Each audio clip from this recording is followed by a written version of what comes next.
Bonjour à tous et bienvenue sur Partout à Clix, votre chaîne YouTube entièrement en français et entièrement dédiée à HeroClix. Aujourd'hui, nous nous retrouvons pour parler du pouvoir standard d'attaque jaune Pulse Wave. Donc, avant d'attaquer, petit rappel, votre caractéristique d'attaque c'est celle-ci, celle qui est au milieu de votre fenêtre de caractéristiques en face du symbole d'attaque en forme de point. Et donc, quand votre caractéristique ici est teintée de jaune, cela signifie que votre personnage peut utiliser Pulse Wave.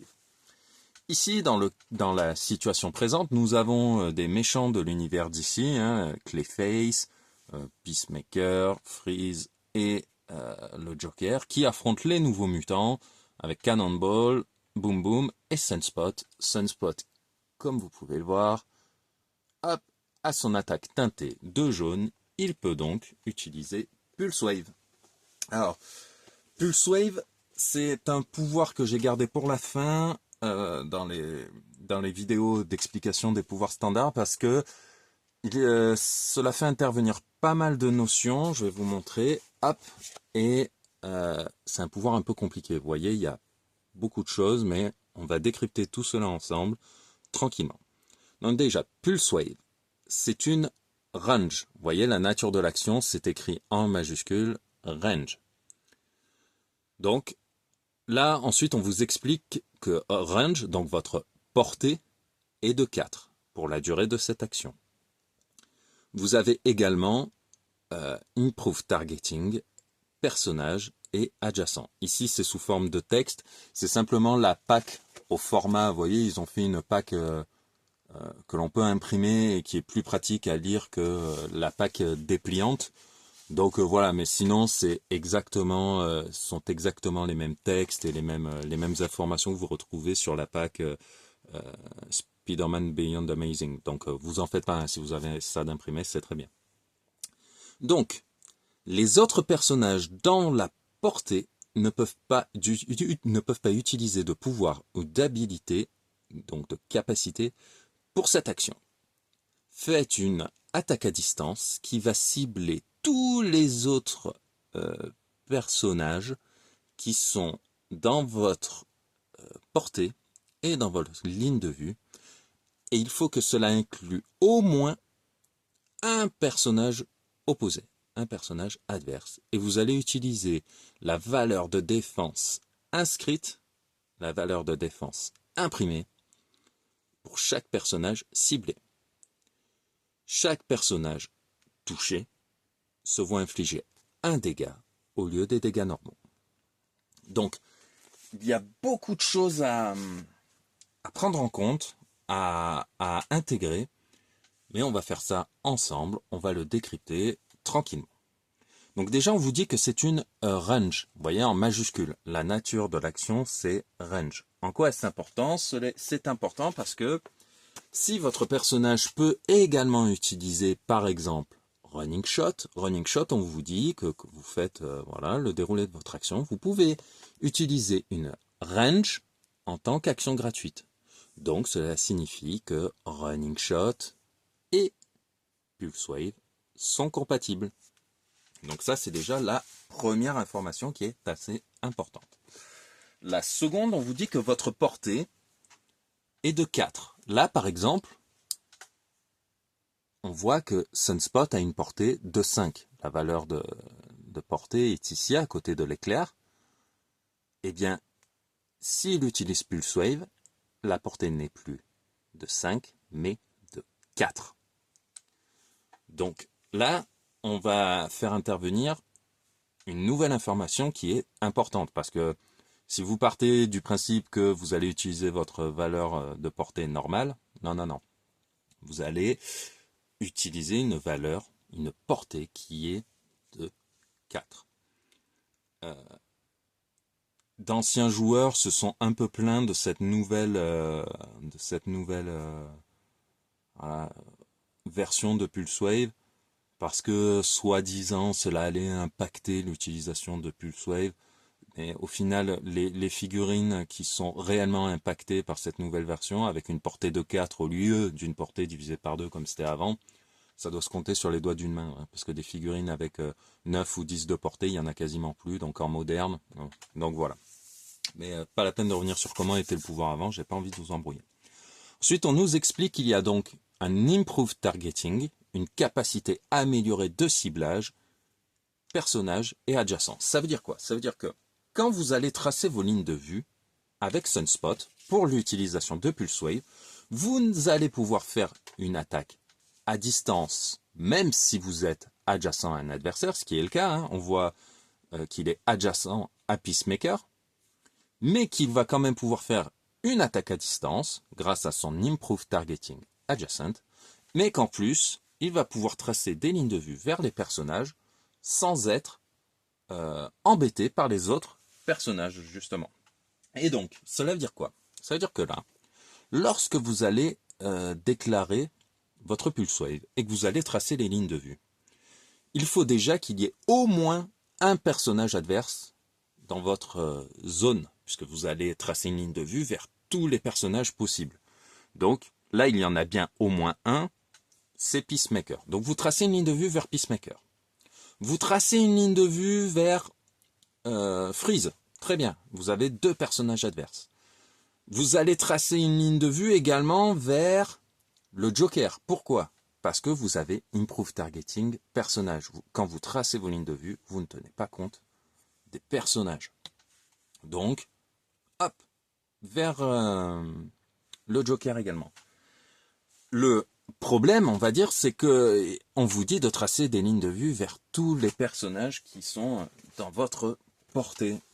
Et là, c'est là où ça se complique, puisque tous les personnages sont ciblés, donc même vos personnages alliés. Donc vous allez tracer une ligne de vue ici vers Boom Boom, une ligne de vue vers Cannonball. Vous allez essayer de tracer une ligne de vue vers Clayface. Vous ne pouvez pas. Pourquoi? Parce que nous sommes au niveau 1 d'élévation, Clayface est au niveau 2, la ligne de vue de Sunspot passe par ici, où il y a également un terrain bloquant, un terrain élevé, donc la ligne de vue ne va pas jusqu'à Clayface. Et donc maintenant, une fois que vous avez tracé toutes vos lignes de vue, qu'est-ce que vous faites? Vous faites votre jet d'attaque. Et pendant l'action, on vous précise bien que pendant l'action, vous allez utiliser PulseWave. Les personnages adverses dans votre portée ne peuvent pas utiliser de pouvoir ou de capacité. Et là, on va voir que ça devient un peu compliqué. Donc, pour les besoins de la vidéo, on va pas perdre du temps à voir si je réussis un jet d'attaque ou non. Sunspot fait un jet d'attaque de 7. 7 plus 11, il fait 18. Donc, 18 de défense, il va pouvoir infliger des dégâts, un dégât au lieu des dégâts normaux. Donc on voit bien que là, il a 4 de dégâts, mais PulseWave nous indique bien que les personnages touchés reçoivent un dégât au lieu des dégâts normaux. C'est donc ce que nous allons faire. Donc, un dégât pour qui? Tous les personnages dont la défense est égale ou inférieure à 18, sachant que les personnages vers qui vous avez pu tracer des lignes de vue et qui sont dans votre portée, ne peuvent pas utiliser de pouvoir ou de capacité. C'est-à-dire que là, notre petit Peacemaker qui est sur un clic où il dispose du pouvoir contrôle des probabilités, qui lui permet normalement de faire relancer les dés. Il est pris dans la PulseWave. Il ne peut pas utiliser ses pouvoirs. Il ne peut pas faire relancer le jet d'attaque de Sunspot. Parce que on vous dit dans le descriptif de PulseWave que les autres personnages dans la portée ne peuvent pas utiliser de pouvoir ou de capacité pour cette action. Donc là, les personnages adverses ne peuvent pas utiliser leur pouvoir. Et le problème, c'est que les personnages alliés non plus. Et on va voir en quoi cela a un impact. Donc, on a fait notre jet d'attaque, hop, un clic de dégâts pour Peacemaker. Nous avons Freeze. Freeze, il a le pouvoir standard de défense gris, qui réduit les dégâts de 2.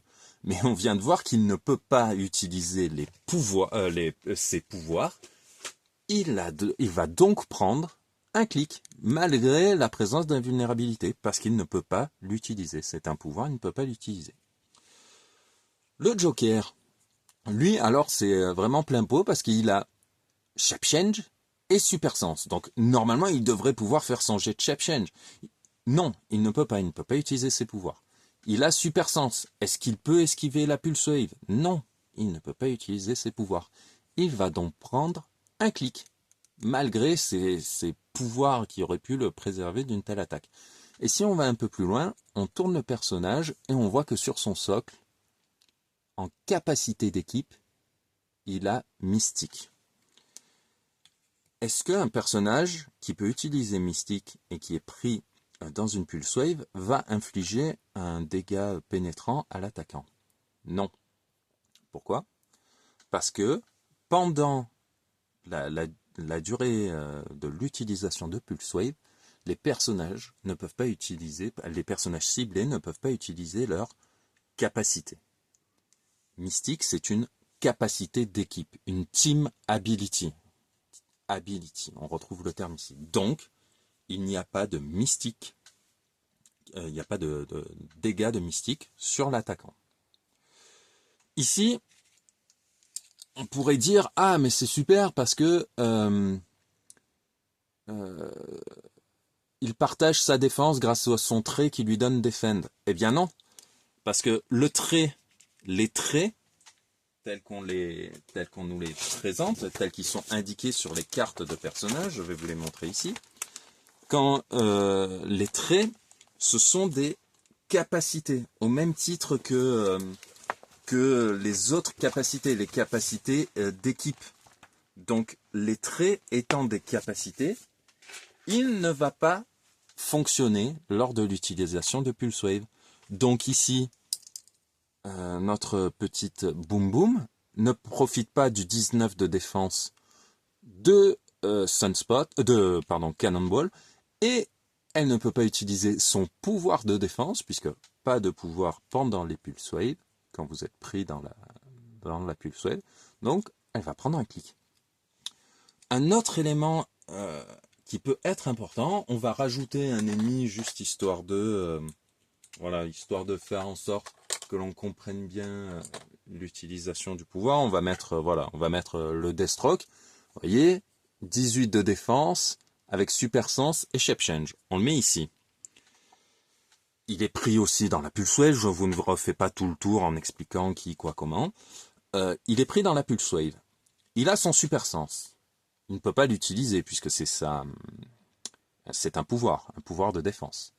Il ne peut pas utiliser son Shape Change puisque c'est un pouvoir de dégâts. Il ne peut pas l'utiliser non plus. Mais vous allez dire, ah mais c'est bon puisque 11 et 7, ça fait 18. Il a 18 de défense, mais il y a un terrain gênant. Et quand on fait une attaque sur une cible et que la ligne de vue est gênée par un terrain gênant, il y a un bonus de +1 de défense. Non, là, il est très important d'intégrer le fait que vous allez utiliser les valeurs imprimées. C'est-à-dire que toutes les modifications, les remplacements, tout ce qui pourrait être activé là, cela n'en tient pas compte. C'est-à-dire qu'ici, la Pulse Wave va prendre la valeur, on va dire, pure, la valeur imprimée, la valeur telle que vous la voyez ici. Et donc, malgré la présence d'un terrain gênant qui, habituellement sur des attaques à distance, octroie un bonus de +1 à la défense pour les personnages ciblés, et bien là, comme on utilise la valeur imprimée, on n'en tient pas compte, et donc, il va prendre son petit clic, comme tous les autres. Donc voilà, là, je vous ai présenté la façon dont Pulse Wave fonctionne en général et dans sa version la plus simple. Vous allez pouvoir trouver des dizaines, des vingtaines de cas ultra spécifiques et ultra particuliers qui vont venir complexifier tout ce que je viens de vous expliquer. Qui va venir faire... Enfin, je n'ai pas envie de vous embrouiller et je préfère répondre au cas par cas si vous avez des questions sur l'utilisation de Pulse Wave. Genre, ah oui, mais qu'est-ce qui se passe si je fais un double 6? Qu'est-ce qui se passe si... Nanani. Là, je veux juste que vous compreniez comment ça fonctionne. Là, je vous l'ai expliqué en prenant vraiment tous les termes, un pouvoir, ability, pour que vous intégriez comment PulseWave fonctionne. Je peux vous le faire de façon un peu plus simple, avec mes mots à moi, si vous le voulez. Je le fais là, maintenant, tout de suite. Sunspot utilise PulseWave. Il fait un jet d'attaque de 7. Tous les personnages à 4 cases de lui, vers qui il peut tracer une ligne de vue, sont pris dans la PulseWave et ne peuvent utiliser ni pouvoir, ni capacité. Donc, on va aller un petit peu plus loin encore. On va mettre une Harley Quinn ici. Voilà. Quand il trace ses lignes de vue, il trace ses lignes de vue vers lui. Donc ça, c'est bon. Lui, il est pris dans la PulseWave. Lui est pris dans la PulseWave. Lui est pris dans la PulseWave. Pourquoi? Parce qu'il y a, comme c'est une sorte de vague d'énergie qui part du personnage, ça traverse. Donc là, le personnage qui est derrière est aussi pris dans la PulseWave. Harley Quinn, il y a un terrain bloquant ici. Donc, elle n'est pas prise dans la PulseWave. La ligne de vue de Sunspot passe forcément par ici. Les personnages alliés, malheureusement, sont eux aussi ciblés et pris dans la PulseWave. Deathstroke également. Lui, comme il est en hauteur et qu'il y a du bloquant, il n'est pas pris. Tous les personnages pris dans la PulseWave que l'on a vu, donc celui-ci n'est pas pris, celui-ci n'est pas pris, ne peuvent utiliser ni leur pouvoir de défense, ni leur pouvoir de dégâts, aucun pouvoir standard, aucune capacité. Et donc, si leur valeur de défense est voilà, inférieure ou égale au jet d'attaque plus le jet de dés, ils vont prendre, au lieu des dégâts inscrits, un dégât. Donc, un dégât pour lui, un dégât pour lui, vu qu'il n'a pas de pouvoir, il prend un dégât. Lui, il va prendre un dégât, et en plus, il ne met pas de dégâts mystiques parce que ses capacités, dont la capacité d'équipe, ne fonctionnent pas. Elle va prendre un clic. Lui, il ne prend pas de clic parce qu'il est à 19, donc il n'est pas touché. Et lui, eh bien, il est à 18, et donc, on utilise la valeur imprimée, pas la valeur bonifiée par le terrain gênant. Donc, il va prendre un clic. L'action est terminée, vous mettez votre marqueur d'action. Et voilà. Donc là, je vous l'ai expliqué de façon un peu plus simple. Hein. Vous avez votre personnage qui va faire une boum sur toutes les personnes qui peuvent être atteintes. Et là, et je vous le répète, je vous ai présenté la version la plus simple. Vous voyez, on est déjà à quasiment 20 minutes de vidéo pour un pouvoir standard. Et je n'aborde pas tous les cas particuliers que l'on peut rencontrer.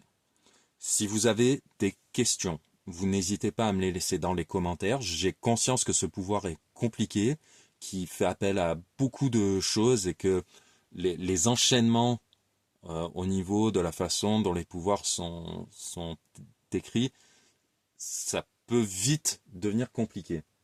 Donc vraiment, vous n'hésitez pas à me laisser vos questions dans les commentaires. Je prendrai le temps d'y répondre de la façon la plus détaillée possible. En attendant, eh bien, écoutez, je vous dis à bientôt et on se retrouve tout prochainement pour eh bien, une ultime vidéo dédiée au pouvoir standard. À bientôt!